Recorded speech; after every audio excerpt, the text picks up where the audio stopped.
The 12 Days of Restless, Day 7. Christian nationalism is on the ballot.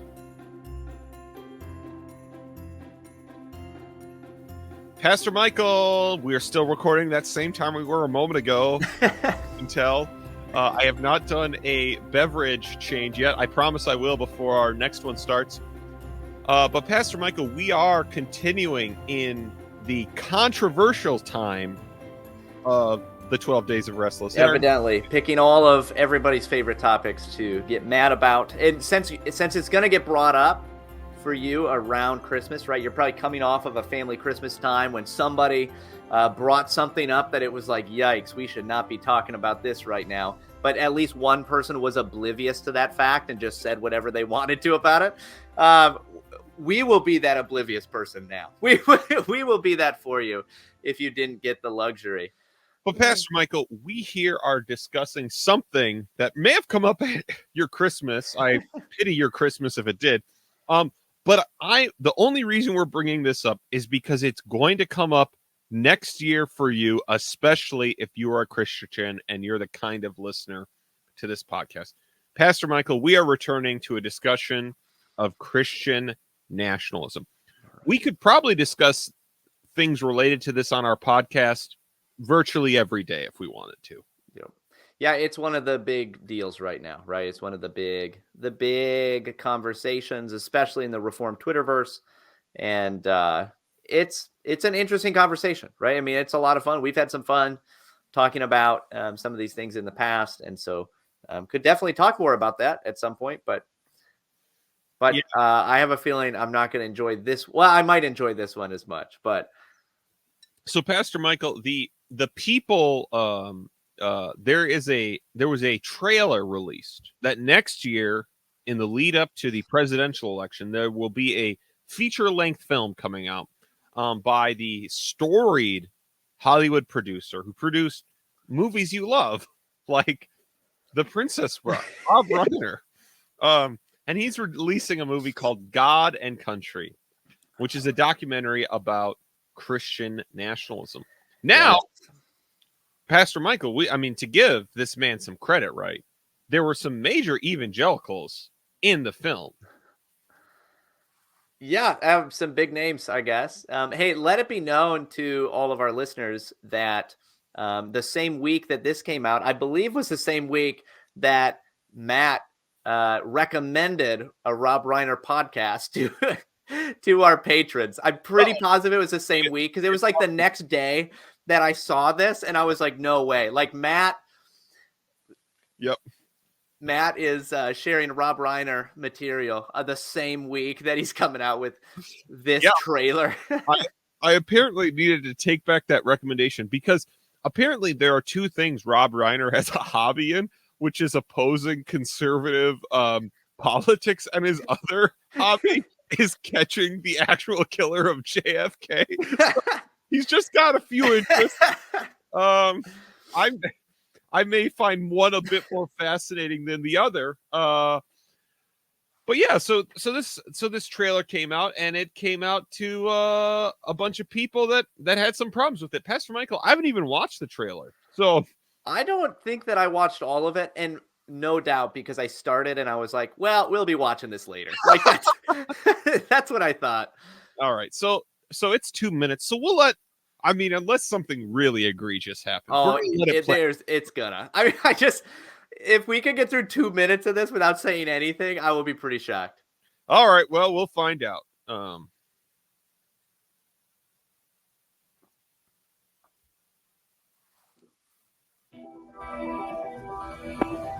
America and Christianity are like baseball and apple pie, and we celebrate them together.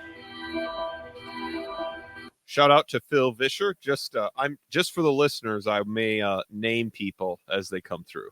I was 16, 17 years old when I became a Christian. I'm an evangelical. Shout out to Jamar Tisby. Minister. I've been a Christian my whole life. Shout out to Kristen Dumez and Russell Moore. Shout out to David French. I'm a Christian nationalist. I have nothing to be ashamed of. because that's what most Americans. What's her name? Shout out to this politician. What's her name? Marjorie Taylor Greene. Marjorie Taylor Greene. Shout out to the representative from, I don't know, is it Georgia? I'm not sure. Oh, I have no idea. Americans are. Is Christian nationalism Christian? No, it isn't. We should be blazing forth as a countercultural example, and instead, we're leading the charge of malice and division.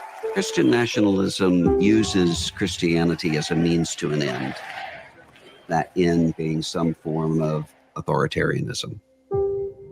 Being a Christian is about the values of inclusion. Christian nationalism is certainly not based on the values of the gospel. God wants America to be saved. They're told over and over and over again that you're in danger. You need to fight if you don't want to lose your country. We are in a civil war between good and evil. This is not a movement about Christian values. This is about Christian power. What happens to the people who don't believe this stuff? We are on the precipice. God is on our side. We're taking our nation back. The thing that keeps me up at night is that we lose democracy. Does that seem possible? Yes.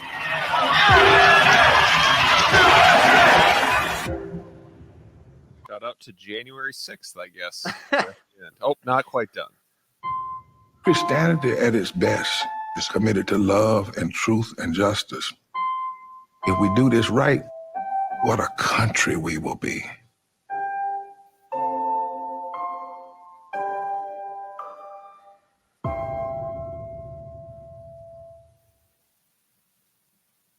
Okay. Well, Pastor Michael, now that we've watched it, we may go through. There's a very short section in the middle there where it's just people making statement after statement that I would like to actually work through. Yeah. But okay, so they're making this movie, partnering with, I don't believe he is a Christian, right? He's Rob an Reiner, atheist.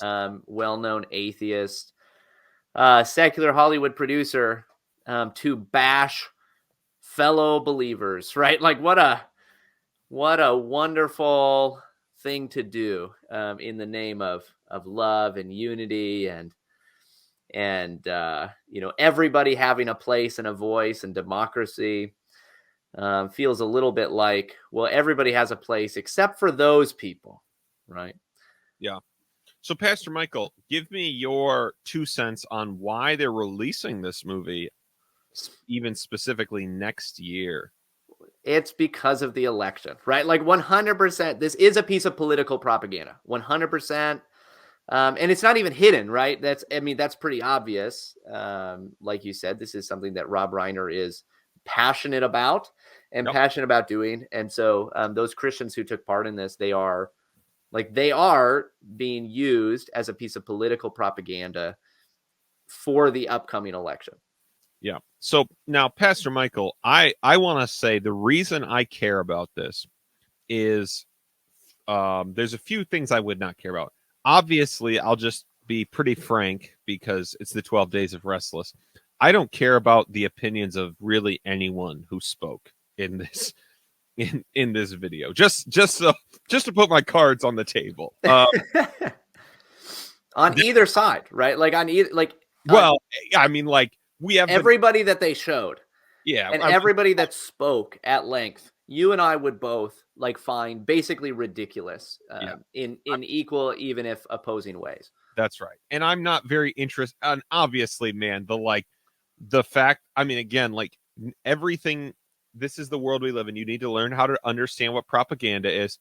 When they have nice people speaking and they show pictures of soup kitchens and the civil rights movement, and then they have the other side speaking, and it's like people attacking police officers. It's obviously a piece of propaganda, regardless of whatever is true or not true. Right.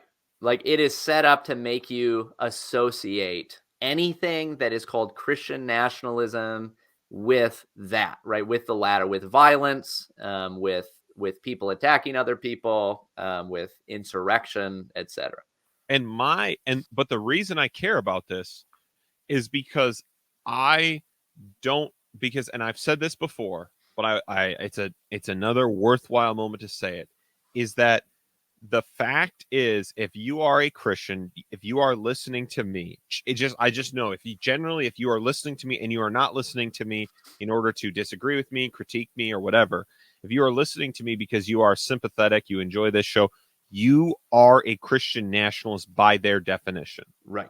According to them. Like, yes. they see you as the same. When they see Marjorie Taylor Greene, when they see people like that, and they see you, they will not and do not differentiate between you.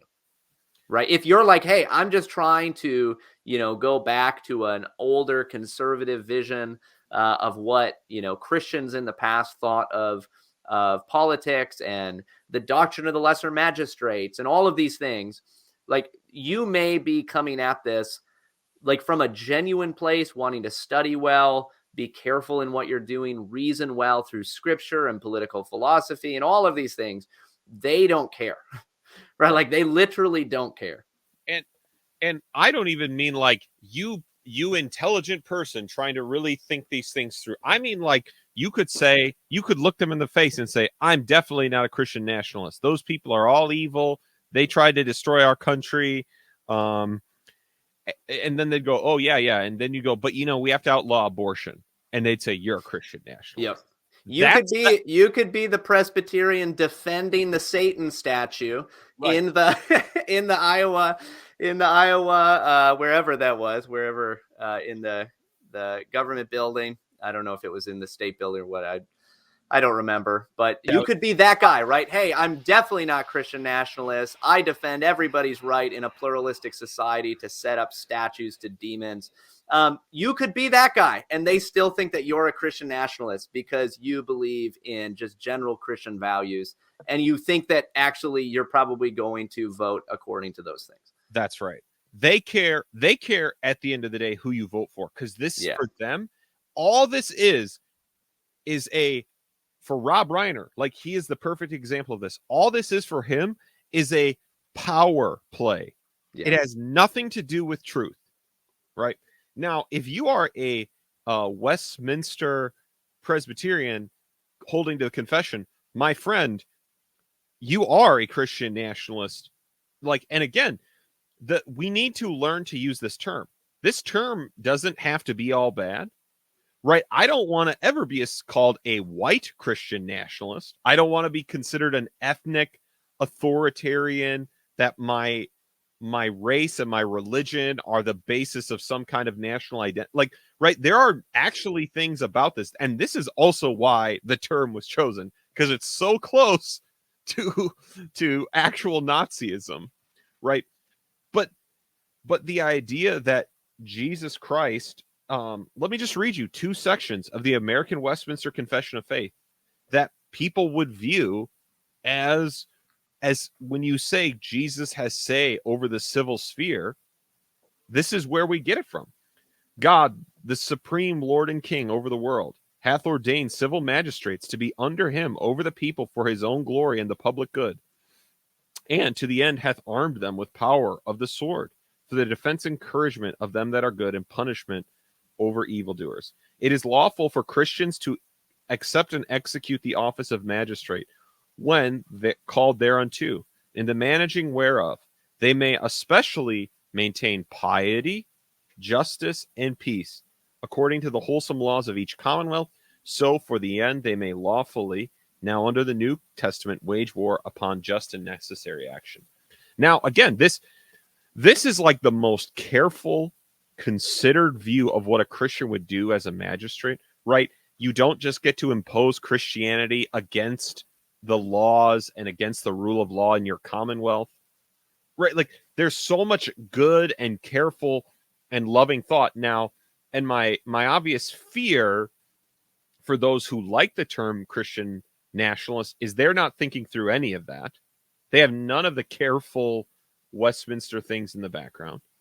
I also don't really know how you overcome the bad branding that has been associated with this. And someone could try and explain that to me, but I don't know how you do it. I just know that this is what's happening. Now, Pastor Michael, obviously lots of people were critical of them. Before we look at a few of their statements, and we'll see if those are worth being critical. People were critical that these people associated themselves with Rob Reiner, atheist. Pastor Michael, do you think that is a problematic alliance? Now, let me give you an analogy that might help. Lots of Christians, at least a while ago, were sharing, and I've shared a number of things. James Lindsay, atheist who was very opposed to woke ideology, right? That they found his insight and stuff on that very insightful, very helpful in understanding what was happening in American institutions and politics. And Christians, including, Calvinists, James White, others, were willing to speak alongside of him, right? Have ongoing dialogue with him. And so, because obviously, Pastor Michael, it doesn't seem like the answer is you should just not ever do anything with an atheist, right? That's probably not the lesson here. But yeah. But tell me how we're supposed to read these kinds of alliances. I think basically that there are going to be multiple layers of questions involved in this when when we're dealing with something like the political process. It's not like we're dealing with the church. Right. Now when you're dealing with Christian leaders who are representing Christianity, right, as they're doing in this documentary, like that does take a step toward the actual, your responsibility to the church. But when we're talking about the political sphere, there's nothing wrong with, potentially at least, working with people who disagree with you, who don't believe in God, who whatever. Right. The question is, what is right and true and good? Right. What is the goal? What do you? And what's the goal? What and you could see, it being not even, even just a wisdom call of, okay, hey, there are two different atheists. I could work with either one of them, but one of them is extremely controversial, or they are clearly, they clearly hate the church. And the other, yes, like their goal is purely political. They don't care about the church, but they're not out to get it, right? They're not out to destroy it. They're not out to use political power to persecute fellow believers, things like that, right? When you start looking at it through those lenses, you can start to make different decisions. Now, one of the problems is that when we come to the political world, we want to talk in like these pure moral terms where everything is right or wrong, period. But usually it's not that simple, right? Usually, actually, it is going to be a wisdom call, and different people will make different decisions. That being said, there are sometimes where it's pretty obvious, right? Like it's pretty obvious that you shouldn't be working with some people. Or maybe it becomes obvious over time. And I would, I guess, argue that this is probably one of those cases. So, Pastor Michael, let's maybe we won't get back to their statements. Can I tell you what I think these evangelicals would tell you they're doing? And I think that this is how they would frame it. Now, one, I think they would talk about Christian nationalism being negative, but why would they be willing to appear in a movie like this? I think their answer would be fairly straightforward. We are trying to be a good witness for Jesus. Yeah. So we're trying to make sure people know not all Christians are like whoever the bad guy is, right? Yep. Whatever they imagine a Christian nationalist, a bad Christian nationalist is, right? That would be what I think that their motivation would be. And again, I'm about to tell you why I think that is negative, but do you think that's fair? Because I don't think that's necessarily negative on the whole. Yeah, no, I think that's fair. I think that's exactly at least how they would argue what they're doing. Right. Because again, depending on what you're differentiating from, even Pastor Michael and I are doing that. We're differentiating from people in this, right? If someone told me about abuse they faced in a church, and I would say, wow, that wasn't Christian. That's not what the church is supposed to be like. That can be a completely appropriate thing to do. The question is, right, when I think it's David French. He mentions this, like, we're supposed to be a counterculture. Yeah. Um, Says the guy who writes for the New York Times, by the way. Right. I just for the record. Because here is what it appears their evangelism tactic is. And this is actually where we get a term that people use derisively towards them. I mean, again, it wouldn't necessarily have to be derisive, but it is just like Christian nationalists is derisive. This one is too. It's the regime evangelical. Their method of evangelism is saying we can have Jesus in the regime, in the secular, pluralistic world, all of those assumptions. We can have that. You can have that, and we can have Jesus. Yeah. Right? Now, I'll explain why I think that's a problem. But I think that is basically the move here, right? Yeah. But here's the problem with that. That means you aren't a counterculture. Right. A counterculture isn't the same thing as everything can just stay the same. Whatever you're doing, and I have Jesus, and it disagrees, but it's different. That's not a counterculture. Yeah. Right? That maybe that's a subculture. Right? And if it's a subculture, it means there's something over it. It is a section of something larger. And I think I will use a non-contemporary, a figure who would be viewed very positively throughout evangelicalism, right? This is Leslie Newbigin, the American missiologist, now passed away, was an inspiration for Tim Keller, right? I'm not talking about a hard right, thinker.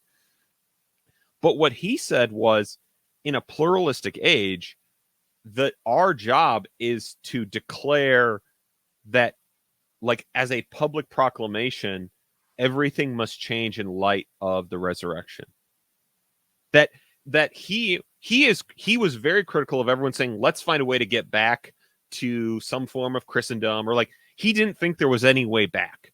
And I think there are some people who think maybe if we can just get back 50 years, 100 years to the founders or whatever, we'll fix it. I'm probably more persuaded by Leslie Newbigin that he's probably right. There isn't a way back. And It doesn't mean we don't learn from those things.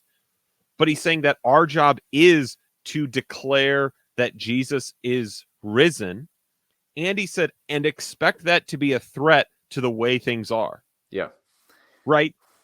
The early Christians, when they declared Jesus was Lord, it wasn't particularly because they were trying to change the system in the Roman Senate and how the Caesar related to everyone. But it was viewed as a threat to that. Yep. Right? When the Puritans wanted to remove the prayer books from their churches, it was viewed as a threat. Right? The actual declaration of the gospel, if it is anything beyond a completely personal, pietistic view of the faith, will be viewed as a threat to the way things are. Because part of what it is what we're doing is sinful and cannot continue. Right? That's just what it means. Yeah. To be a Christian. And I don't know. Do you have any thoughts on that? We're not going to go back to their statements, by the way. Yeah, we can do that. Hey, if patrons who are listening to this want, just let us know, and we can do that for the Patreon. We'll go back and talk through some of it a little bit more in depth. I guess there is this deep desire in many to remain basically neutral in politically speaking. And by the way, I think a lot of the people in this documentary think that's what they're doing. Right now, we can obviously see that's not true at all. Right. You're literally consciously being used in a piece of political propaganda to try to get people to vote for Democrats. That's what you're being used for.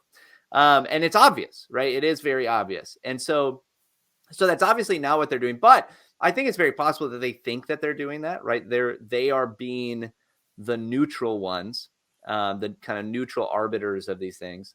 But the reality is that if we look over the course of Christian history, always is the way that the church operates, always is the faith in some way going to affect the political landscape. It always does. They are interconnected, right? When you are dealing with changing the hearts and lives of men and women, you change them in their families, you change them in their work habits, you change them in how they operate in the civil sphere, right? There's always going to be this overlap. And it's not going to be this perfect, hey, we can find the exact right, like, Christian way to do it. Or at least I don't think so, because it's just never happened, right? Like, you have to be a realist about some of these things. So yeah, it's going to be messy. It's not going to always be exactly what you want it to be.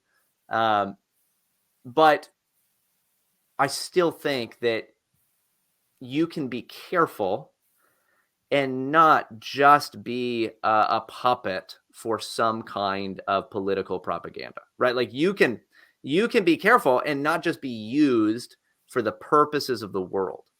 Maybe you still will, right? They can still maybe do that. That may still happen.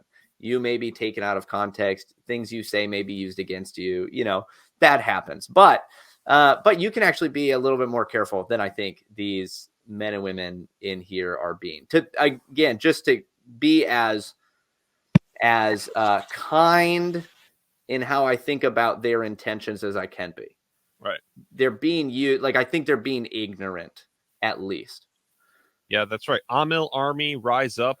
Politics, life in this age will be messy.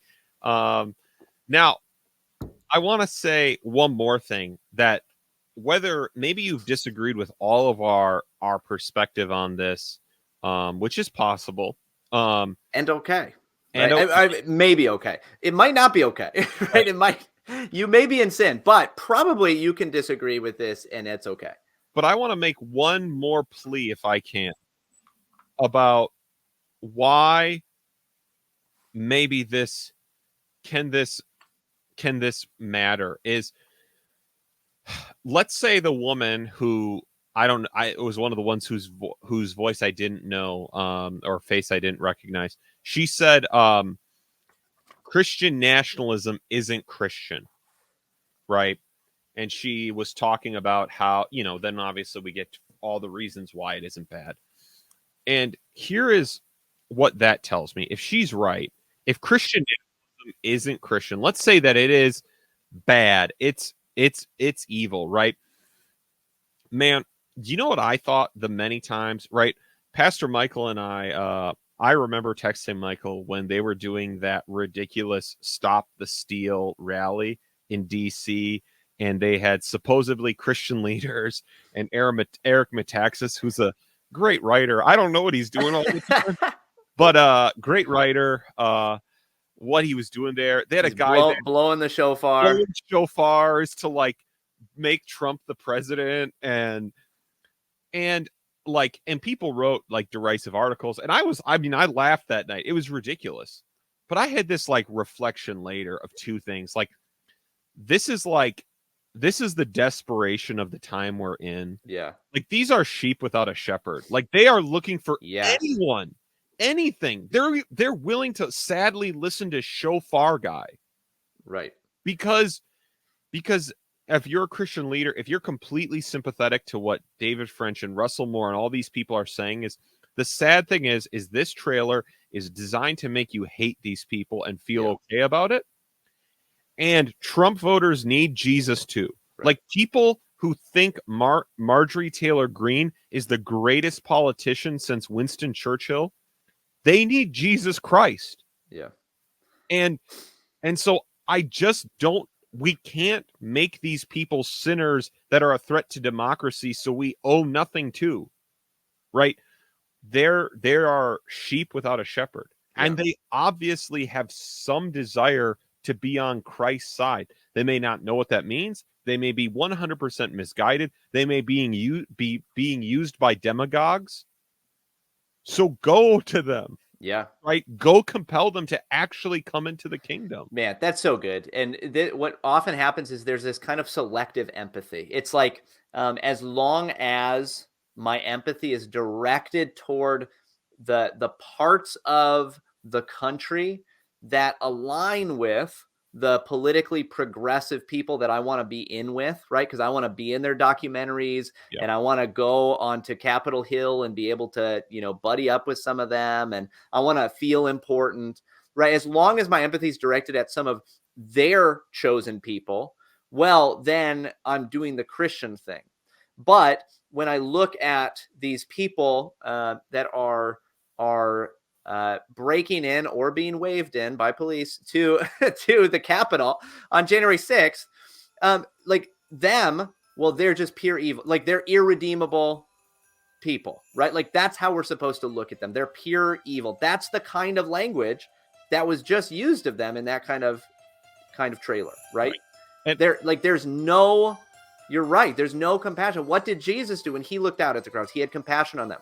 Guess what? Jesus had a zealot as a disciple, right? Like he had a political extremist disciple.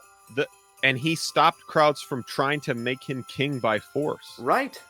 Like, it just blows my mind, right? When they talk about how the biggest problem with these people is their threat to democracy. My biggest problem, of course, is that they're lost. But the same people that talk about, oh, these people are a threat to democracy are the same people that saying we need to be willing to suffer for our faith. Yeah. Wait, but we can't risk democracy. Right. So we have to stop these people. Then we can suffer. It's because now it's like, well, who should I suffer for my faith for? Clearly not these people, but the pluralist globalists. They could make me suffer for my faith. That's okay. Authoritarian guys in the red hats make me do it. Well, then that's a bridge too far. Right. As long as me suffering for my faith is just living in the pot and eating the bugs, that's okay. So, I don't know. Pastor Michael, this was a day of the 12 days of wrestling. I hope all my friends love me. I love you. Clearly, my goal in this was making everybody to love everyone else. That's right.